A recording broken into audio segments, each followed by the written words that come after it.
चलेगी कि यार साले यार तो बच्चे बोगस पढ़ रहे, बोगस इनका रिजल्ट मिल रहा, तो ये अब बच्चों की चौकसी करेंगे क्या कि यार ये रोहिंग्या और बांग्लादेशी बच्चों को तो नहीं पढ़ा रहे यहाँ पे।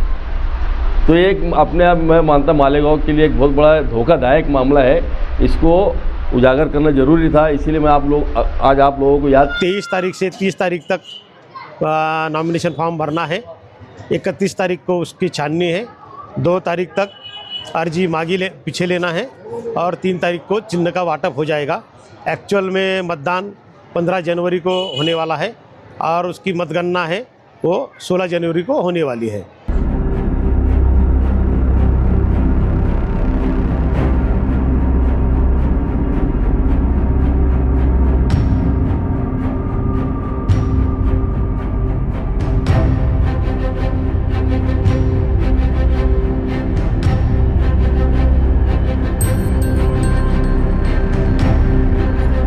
वाले पैसे पार्टी करने और दोस्तों के साथ आइसक्रीम खाने में ज़ाय कर देते हैं। कम उम्र बच्चे गाड़ियां चलाते हैं, हादसात का शिकार होते हैं और केसेस में फंस जाते हैं।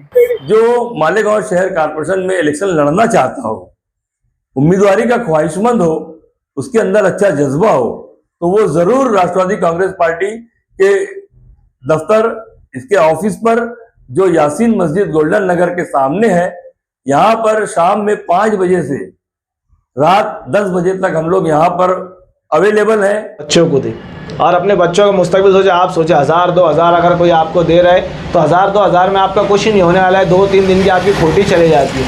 अगर 2-3 दिन आप काम करें तो 2000-2500 का आपका भी काम होता है। बस यही अपील कर रहे हैं। और हम लोग खुद वार्ड नंबर 2, वार्ड नंबर 7 और वार्ड नंबर 8 हम लोग पर्सनल जागरूकता मुहिम एक चलाएँगे। जिस प्रदर्शन में पूरे तालुका में हमने गौण खनिज के विरोधी जो कार्रवाई है उसके लिए पथक तैनात किए हुए हैं।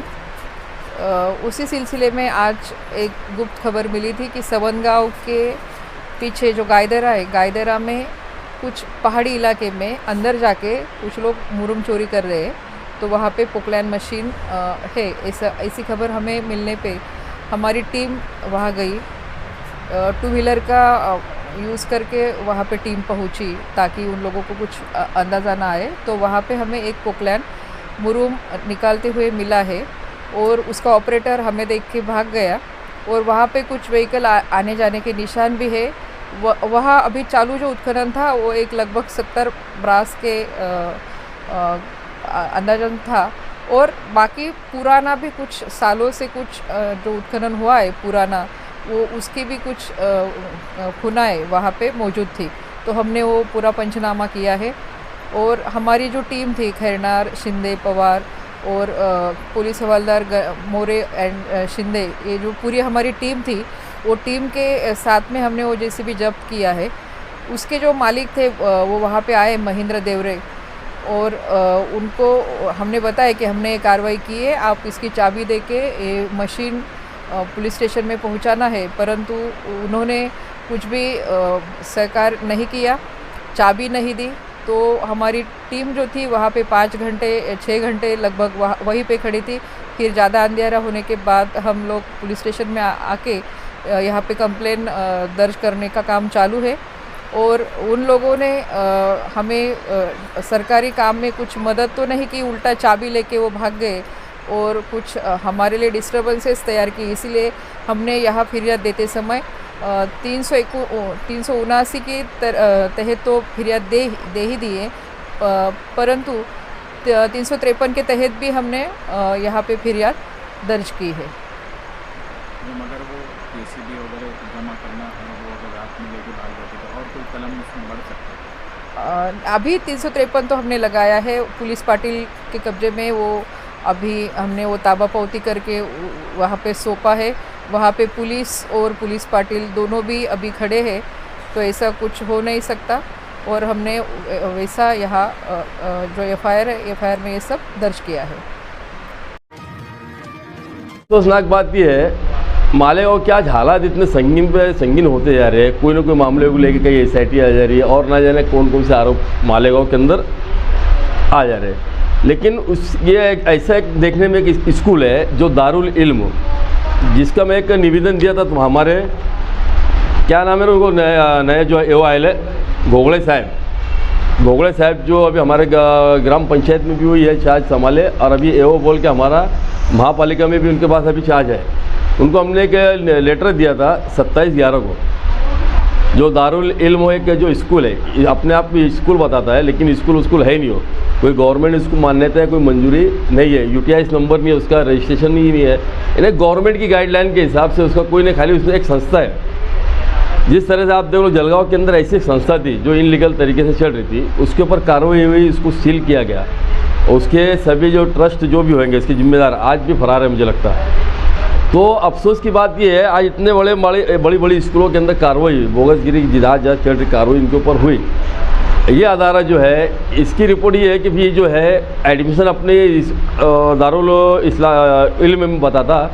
दूसरी बात ये खुद अपने अदारे का रिज़ल्ट भी बना के देता, एलसी भी बना के दे रहा, और आई कार्ड जो बच्चों का है उसके अंदर कोई भी मालूमात नहीं है, कोई भी डिटेल नहीं है, खाली आई कार्ड बना के बच्चों को गले में टांग के दे रहा। ये हमारे पास, और ऐसा नहीं कि पुख्ता प्रूफ के साथ हमारे पास है ये मामले। दूसरा जो है रिज़ल्ट भी बना के देता है वो। ये मालूमात लेना, रिज़ल्ट भी यानी, तो इसका मतलब ये इतनी धड़ल्ले से कर कैसे रही है, सवाल उठता ही है मालेगांव शहर में। इसके पीछे मास्टरमाइंड कौन है, इसके ऊपर किसका आशीर्वाद है। अभी गोगले साहब है, इनको हमने बोलने के बाद भी अगर इसके ऊपर इन्होंने कार्रवाई नहीं की, अभी टाल मटोल कर रहे, तो कहीं इन्होंने हाथ से हाथ तो नहीं मिला लिए ये अदारे से।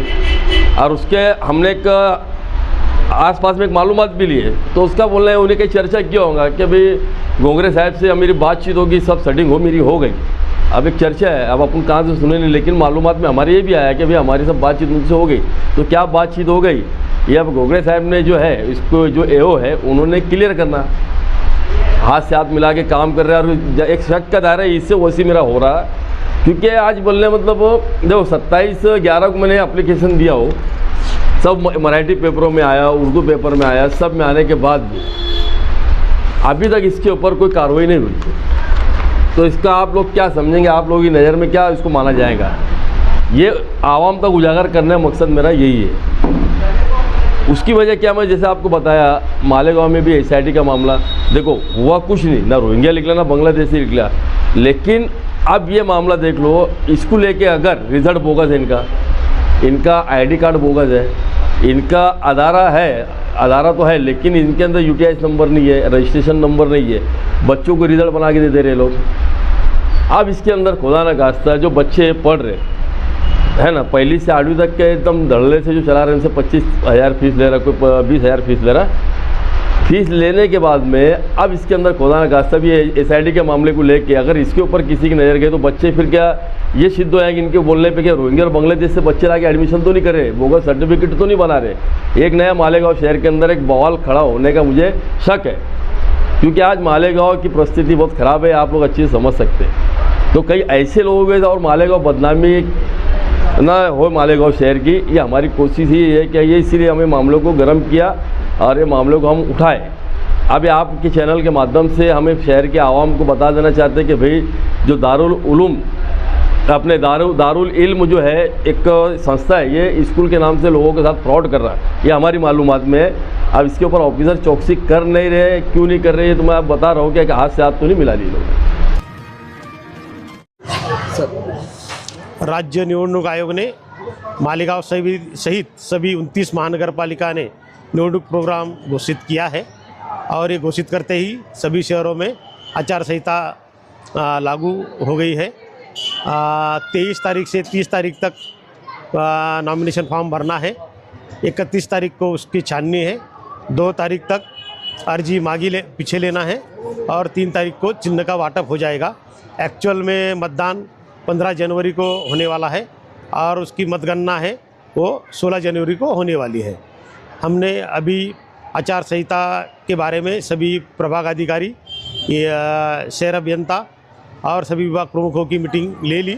उसमें जो शहर में बोर्ड, फलक, झंडे, कौन सिला वो निकालने का आदेश दिया है, और कौन सी भी हालत में 24 घंटे में ये काम करना है।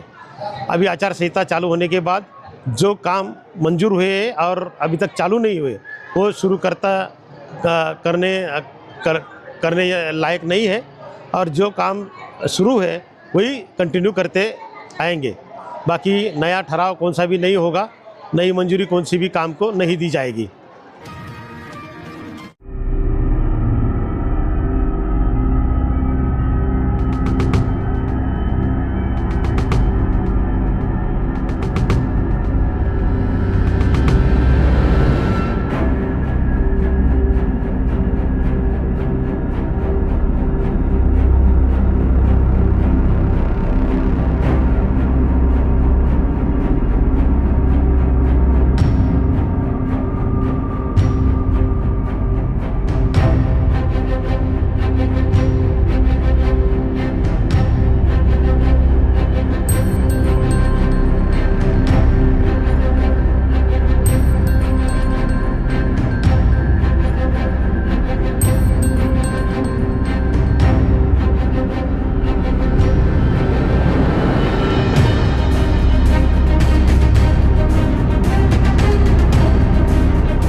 अगर वालिदैन बच्चों पर से तवज्जो और कंट्रोल खो दें तो बच्चे इसी तरह के बन जाते हैं। नज्म और ज़ब्त सिर्फ बातों से नहीं आता, थोड़ी सी सख्ती, खौफ और सज़ा भी ज़रूरी होती है।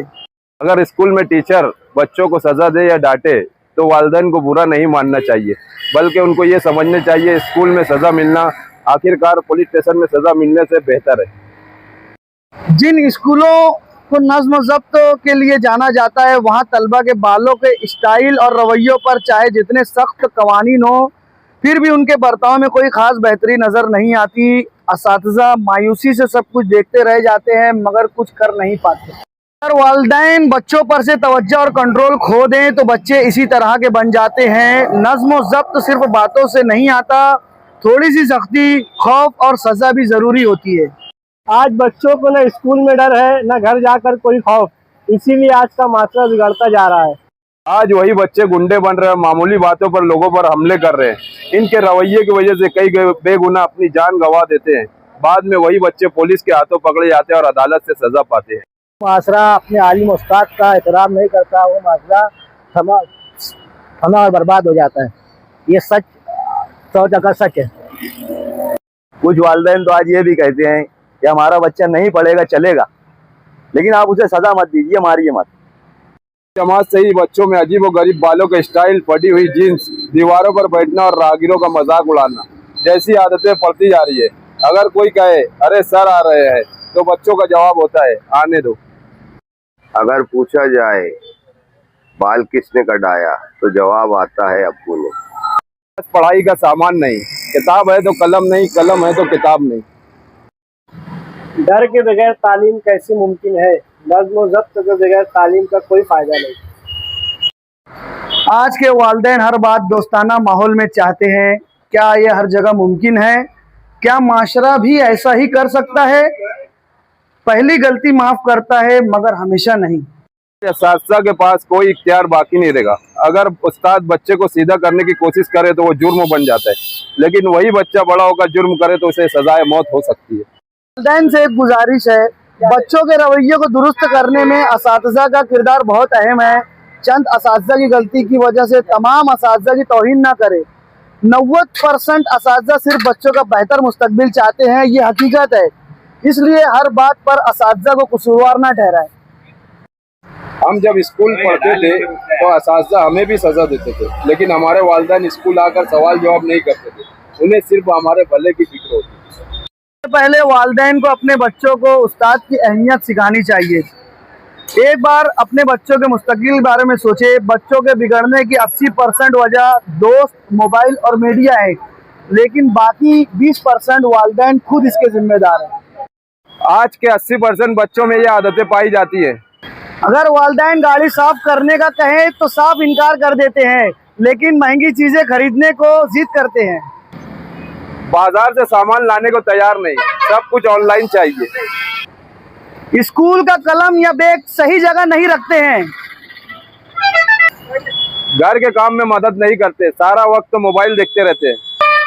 रात 10 बजे से पहले सोते नहीं और सुबह 8 बजे से पहले उठते नहीं। कोई संजीदा बात करे तो उल्टा जवाब देते हैं। डांटने पर चीजें फेंक देते हैं। मिलने वाले पैसे पार्टी करने और दोस्तों के साथ आइसक्रीम खाने में ज़ाय कर देते हैं। कम उम्र बच्चे गाड़ियां चलाते हैं, हादसात का शिकार होते हैं और केसेस में फंस जाते हैं। लड़कियां रोजमर्रा की जिंदगी में अपनी माँ की मदद नहीं करती हैं। मेहमान घर पर आते हैं तो एक गिलास पानी देना भी गवारा नहीं होता है। कुछ लड़कियां 20 साल की उम्र में भी खाना पकाना नहीं जानती हैं। हर कोई बिगड़े हुए फैशन, बिगड़े हुई टेक्नोलॉजी और ट्रेंड के पीछे भाग रहा है। इन सब के जिम्मेदार हम खुद हैं। इसी वजह से हम बच्चों को हुब्बुल वतनी, इज्जत, विकार और जिंदगी के अमली सबक नहीं सिखा पा रहे हैं। जिस शख्स ने कभी तकलीफ नहीं देखी वो जिंदगी में कभी आगे नहीं बढ़ सकता। आज के नौजवान 15 साल की उम्र में ही मोहब्बत के चक्कर में सिगरेट, शराब, जुआ, मंशियात और जुराइम में फंस रहे हैं, सुस्त हो रहे हैं और जिंदगी का कोई मकसद नहीं रखते। जिंदगी महफूज बनाना हमारी जिम्मेदारी है। अगर हम वक्त पर तवज्जो न दें तो हमारे आने वाली नस्ल तबाह हो जाए। बच्चों के बेहतर मुस्तकबिल के लिए हमें खुद को बदलना होगा। इस वीडियो को देखने वाले तमाम ही लोगों से गुजारिश है कि अपने दोस्तों और रिश्तेदारों के साथ इस वीडियो को शेयर करें। वाला वक्त बहुत खतरनाक है। आपका बच्चा क्या कर सकता है इसका अंदाजा आप नहीं लगा सकते। नहीं लगता सब बदल जाएंगे, लेकिन इतना यकीन है कि कोई ना कोई एक तो बदलेगा जरूर। गुलजार एजुकेशनल एंड वेलफेयर सोसाइटी की जानिब से ये अपील की जाती है कि अपने बच्चों पर ध्यान दें, उन्हें गुंडा सिफत होने से बचाएं और जिंदगी के नज्म ज़ब्त सिखाएं। अस्सलाम वालेकुम। मैं सलीम रिजवी, सदर राष्ट्रवादी कांग्रेस पार्टी मालेगांव शहर। अभी मालेगांव महानगर पालिका का इलेक्शन की आमद है और मैं समझता हूं कि 16 तारीख तक नोटिफिकेशन भी आ जाएगा। मालेगांव शहर में 2 लोगों का इक़्तिदार रहा है। दोनों पार्टियां नंबर से शहर भर में राज करती रही। आज हम लोगों ने एक तीसरा महाज खड़ा किया है जिसमें राष्ट्रवादी कांग्रेस पार्टी, शिवसेना उद्धव बाला साहब ठाकरे, दोनों कम्युनिस्ट पार्टी, बीएसपी, एसडीपीआई और ऐसे तमाम जो पार्टियां हैं, जो राय 10, 12, 15 पार्टियां हैं, जो एक महाज बनाकर हम लोग यहाँ पर मालेगांव शहर में तीसरे फ्रंट के नाम से मालेगांव महाविकास अघाड़ी के नाम से हम लोगों ने खड़ा किया है। मैं राष्ट्रवादी का जिम्मेदार हूं, इसलिए मैं राष्ट्रवादी कांग्रेस पार्टी के ताल्लुक से कहना चाहूंगा कि हमारी नजर मालेगांव शहर कारपोरेशन के इलेक्शन पर है और हम चाहते हैं कि मालेगांव शहर में ऐसे जिम्मेदार और अच्छे लोगों को कारपोरेशन में मेंबरी करते हुए भेजने के लिए हमारी एक कोशिश होगी कि पढ़े लिखे, अच्छे, मेहनती और ईमानदार लोगों को हम लोग कोशिश करेंगे कि उनको उम्मीदवारी दी जाए। जो नौजवान पिछले 3-4 वर्षों में आवामी कामों के लिए मेहनत कर रहे हैं, जद्दोजहद कर रहे हैं, वो शहर भर की नजरों में है। मालेगांव शहर राष्ट्रवादी कांग्रेस पार्टी ऐसे ही लोगों को, जो जिनके अंदर शहर का, कौम का जज्बा हो, बैतुल माल की हिफाजत का जज्बा हो और मालेगांव शहर के इज्जत व वकार का जज्बा हो कि मालेगांव शहर की जो आज आन बान शान पे जो धब्बा लगाया जा रहा है, धब्बा लगा है और जिस तरीके से हम लोग हरासा है, परेशान है, तो मैं चाहता हूं कि मालेगांव शहर राष्ट्रवादी कांग्रेस पार्टी ऐसे तमाम मामलात से लड़ने में सक्षम है। उसके लिए हमारे पास शरद पवार साहब हैं, हमारे महाराष्ट्र के लीडरान हैं, जितेंद्र आव्हाड साहब हैं, शशिकांत शिंदे साहब हैं और हमारे जो दीगर लीडरान हैं। जो काम हमसे न बन पड़ेगा हम जरूर हमारे रियासती नुमाइंदों से, रियासती लीडरान से वो करवाएंगे और करवाने की ताकत रखते हैं। इसके लिए जो मालेगांव शहर कारपोरेशन में इलेक्शन लड़ना चाहता हो, उम्मीदवारी का ख्वाहिशमंद हो, उसके अंदर अच्छा जज्बा हो, तो वो जरूर राष्ट्रवादी कांग्रेस पार्टी के दफ्तर, इसके ऑफिस पर जो यासीन मस्जिद गोल्डन नगर के सामने है, यहाँ पर शाम में 5 बजे से रात 10 बजे तक हम लोग यहाँ पर अवेलेबल हैं और यहाँ पर हम लोग रहेंगे। और मैं साथ ही साथ अपना फ़ोन नंबर भी मैं डिस्प्ले पे डाल दूंगा ताकि आप आसानी के साथ में हम तक रिसाई कर सके और हम आपको आपका जायज हक देने के लिए कोशिश करें। यही अपील, यही गुजारिश है, आप जरूर हमसे राब्ता कायम करें, हम आपके साथ हैं। बिस्मिल्लाहिर्रहमानिर्रहीम। आज 15 दिसंबर 2025 हम लोग इस मुद्दे बैठे कि शहर के अंदर इलेक्शन का ऐलान हो चुका है। 15 जनवरी तक के इलेक्शन है। कारपोरेशन इलेक्शन इंसान की ज़िंदगी का बुनियादी इलेक्शन रहता है। जो इंसान रोज़मर्रा की ज़िंदगी जीता है उसके अंदर उसका सबसे इम्पोर्टेंट रोल कारपोरेशन का रहता है। और जो कारपोरेटर हम चुन कर देता है उनका रहता है कि कारपोरेटर हम चुन के क्यों देते हैं। हमारे गांव का अजीबो गरीब रिवाज है कि हम जिसको अपने काम के लिए खड़ा करते हैं, जिसको हम अपना नौकर बनाते हैं, जिसको हम अपनी पगार देते हैं, हम जिसे पगार के लिए काम पे खड़ा करते हैं उसको ही साहब साहब बोलना पड़ता है। वो सिर्फ तोड़ीबाजी में और ठेकेदारी में लगा रहता है और हम जिस काम के लिए उसको चुन कर देते हैं वो काम नहीं करते हैं। तो आज की जो हम लोग बातचीत करने बैठे हैं और जो हमारी राय आपके सामने रखने बैठे तो सिर्फ इलेक्शन के ताल्लुक से रखने बैठे हैं। सिर्फ 5 मिनट 7 मिनट आप इस वीडियो को ज़रा गौर से सुनो और सोचो कि वार्ड में हमारे सही होता है कि नहीं होता है।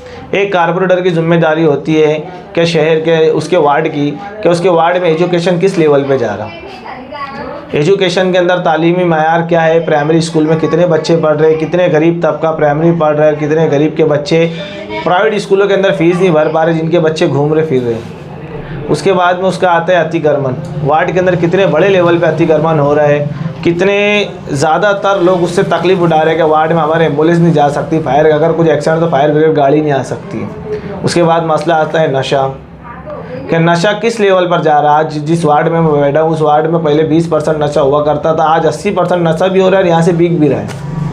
उसके बाद में नौजवान लोग किस तरह बेरोज़गार होते जा रहे हैं, नशे के आदी होकर कितनी ज़िंदगी तबाह हो रही है। हमारे शहर के अंदर कारपोरेशन का ये रूल रहता है कि हम लोग को घूमने के लिए ताज़ी मतलब अच्छी जगह जिसे जॉगिंग ट्रैक बोला जाएगा, सांस लेने के लिए अच्छी हवा जहाँ पर गार्डन होता है, झाड़ होता है, दरख्त होता है। और हमारे बुज़ुर्ग लोगों के पास बैठने के लिए वार्ड में जगह नहीं है। ओपन स्पेस है मगर ओपन स्पेस कहाँ है किसी को पता नहीं। हमारे नगर सेवक को ओपन स्पेस मालूम नहीं कहाँ है। हमारे बुज़ुर्ग शहर महल्ले के बुज़ुर्ग लोग होटलों पर जाके बैठते, क्यों? इनके लिए गार्डन नहीं है। हमारी महिलाओं लोगों के लिए जॉगिंग ट्रैक नहीं है। जॉगिंग ट्रैक नहीं होने की वजह से महिलाओं को कई बीमारियों का सामना करना पड़ रहा है। उसके अलावा भी जैसे कोई गार्डन अगर बने जहाँ पर औरतें जाके बैठ सके, घूम फिर सके, जहाँ पर नौजवान बच्चे अपनी फैमिली के साथ जा सके, जहाँ पर बुज़ुर्ग लोग बैठ सके, कोई गार्डन नहीं। ना ही मेडिकल का कोई इशू होता है तो हमारे पास नहीं है। हमारे ऐसा है कि जो नगर सेवक का काम होता है वो सोशल वर्कर करते हैं और जो नगर सेवक काम होता है नगर सेवक पता ही नहीं क्या। फिर इलेक्शन में आते हैं, पैसे आपको देते 1000, 500, 2000 रुपये आपको देंगे और बोलेंगे भैया हमारा ध्यान रखना, हमको वोट देना। और हम लोग भी 2000 रुपये लेते हैं, 1000 रुपये लेते हैं और उनको वोट दे देते हैं। क्या आप लोग इतना ज़्यादा गिर गए कि 2000 रुपये और 1000 रुपये के अंदर अपना मामला बैठा देंगे? अगर आप लोग पैसे लेकर ही अगर वोट दे रहे हैं तो कम से कम इतना पैसा लो कि आपका कुछ मयार तो रहे। अगर एक नगर सेवक आता है तो हम उसको चाय पिलाते। जब आप अपने मालेगांव में ज़्यादा चाय का रिवाज, इसके लिए चाय पे बात कर रहा हूँ कि जब आप चाय पिलाते हो तो आप अगर किसी कारपोरेटर आपको बोल रहा है कि हमको वोट दो, हम तुम्हारे काम करेंगे। देखो काम तो कारपोरेटर नहीं करता, जो काम उसका मैंने गिनाया आपको बहुत सारे काम और भी है। जैसे मेडिकल के अंदर किसी का अगर कुछ भी मामला रहे, कौन से हॉस्पिटल में जाना चाहिए, योजना कैसे बढ़ाना चाहिए, घर कुल योजना कारपोरेशन में जो योजनाएँ आती हैं हम लोग तक पहुँचती क्या? मज़दूरों की मजदूरी की योजना, कुछ काम का निकल रही, जो नौकरी निकल रही उसकी काम वो नहीं मालूम। घर के बारे में 2.5 लाख रुपए कारपोरेशन से मिल रहा था वो लोगों को मालूम नहीं। नल पट्टी कैसे भरी जाए, क्या भरी जाए, लोग परेशान है। दाखिले के मामले में लोग परेशान। ये सारी जिम्मेदारी कारपोरेटर की होती है क्योंकि उसको हम पगार देते कि वार्ड में बैठ कर हमारे सब मसले मसाइल हल करें। ऑनलाइन का जितना सेटअप रहता है, आधार सेंटर हमारे वार्ड में है कि नहीं है हमारे वार्ड के अंदर, और जैसे जितनी भी ज़रूरतें होती है कारपोरेशन से लेकर राशन दुकानों के ऊपर राशन कार्ड बनाना, राशन दुकानदार अगर हमारा राशन छुड़ा रहा है तो उसके बारे में राशन दुकान वाले से बात करके पूरा राशन दिलाना, ये सब काम कारपोरेटर के रहते हैं। हम इसके ताल्लुक से बात नहीं करते, बस हम बोलते हैं हमारा लीडर और इसका लीडर और उसका लीडर। अगर आपको कारपोरेटर पैसा दे और बोले कि भैया मेरा काम करो मैं तुमको पैसा देगा, तो कम से कम आप एक दिन की एक चाय के पैसे तो ले लो कारपोरेटर से। क्या यार भैया देख हम तेरा काम करेंगे तो हमको एक दिन की एक चाय का पैसा दे। 1825 दिन आपके होते हैं और 1825 दिन का 8 रुपये के हिसाब से आप पैसा ले लो, उससे ज़्यादा पैसे मत लो। अगर आप उतने पैसे अगर कारपोरेटर देता है, आपकी इज्जत अगर एक चाय की वो रखता है तो आप उसको वोट दे दो, क्योंकि 5 साल ऐसी वो नज़र नहीं आएगा। और अगर आप पैसा नहीं लेते हो, आप अगर पैसा नहीं लेंगे और उसको बोलेंगे ये काम है, अगर तू ये काम करेगा तो हमारे पास आप 50 लाख रुपए, हमें कारपोरेटर लोग बोलते हैं कि हमारे पास बहुत पैसा है भैया, इलेक्शन बहुत महंगा है, 50 लाख का इलेक्शन है, 70 लाख का है, 20 लाख का है, 40, क्यों खर्चा क्यों कर रहा? 50 लाख है तो वो खर्चा करके क्या साबित करना चाहता है? कारपोरेशन में क्या वो आपके काम करेगा? सबसे ज़रूरी सहूलत कारपोरेशन की साफ़ सफाई, जिससे कई ज़्यादा बीमारी हो रही। गटर साफ नहीं, संडास का पता नहीं, संडासों का पानी गटरों में बह रहा है, महिलाओं की संडास का कुछ नहीं, सुरक्षा का हमारे पास कुछ ना, कोई कैमरा ना, पुलिस का सही इंतज़ाम हमारे वार्डों में ना, कोई देख रेख। हफ्ता दुनिया भर का चल रहा है, 2 नंबर काम दुनिया भर के चल रहा है। सारे क्या आप जाकर मिलते हैं, जाके कारपोरेटर के पास मिलते हैं। सारा 2 नंबर का जितने बड़े बड़े लोग कारोबार चलाते सब कारपोरेटर में मैनेज होते।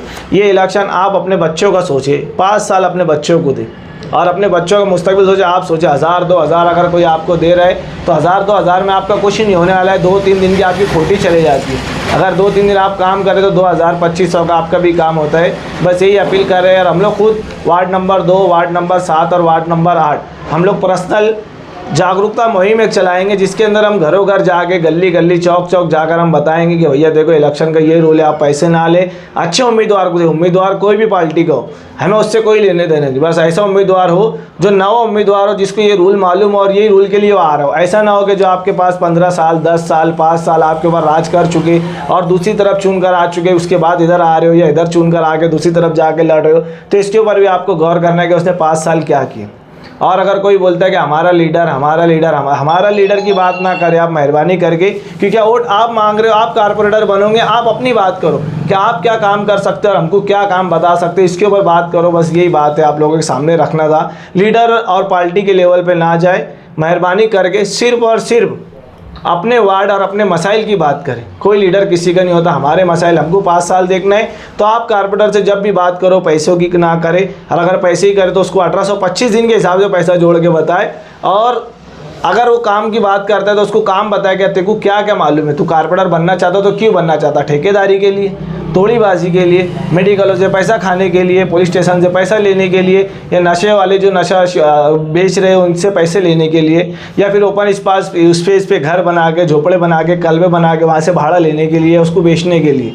ये सारी चीज़ों के ऊपर आप लोगों को ध्यान देना है। आपके मुस्तकबिल, हमारे मुस्तकबिल, हमारे बच्चों के मुस्तकबिल, सारी चीज़ है। और आज एक चाय की कीमत 8 रुपये, अगर हम 1825 दिन का हिसाब करें तो 14,600 रुपये होते। अगर आपको पैसे की बात करें कि हम पैसे देंगे, इससे पहले एक वीडियो वायरल हुआ तो 200 रुपये घर पे बांटा जा रहा था। तो क्या औकात है आपकी? क्या 500 1825 दिन का 200 रुपये हिसाब से, उससे ज़्यादा आपके पैसे आप संडास जाते तो उसको दे देते। संडास अगर आप जाएंगे तो 3 रुपये संडास का दे रहे, दिन भर में 2 टाइम पी के 6 रुपये आप संडास का दे रहे हो एक दिन के अंदर। और ये आपको 200 रुपये दे रहे, 1-1.5 रुपये भी नहीं पड़ रहा है रोज़ का। 1825 दिन है, आप एक चाय के पैसे लो कि भैया हमको अगर तू पैसा दे रहा है, पैसे से खरीदना तो एक चाय के पैसे दे। 8 रुपये के हिसाब से आप पैसा ले, 14,600 रुपये उसका होगा 5 साल के पैसे लो। और अगर नहीं तो ये सारे काम की गारंटी लो और उसको बताओ कि तूने क्या काम करा। नए चेहरे को मौका दो। मैं ये नहीं बोलूँगा कि मैं लड़ रहा मेरे को दो, या मैं कोई पार्टी ला रहा उसको तो नहीं। आप नए चेहरे को दो, कि हमने कई लोगों को आजमा चुके। अब नए चेहरों को मौका दो जो काम करे, और आप जिससे डीलिंग से काम ले सके। ऐसे नहीं कि साहब करके उसके पास फिरते रहे। बस यही मेरी आप लोगों से अपील है, इसके ऊपर गौर करें अपने और अपने बच्चों के मुस्तकबिल के लिए। अस्सलाम वालेकुम।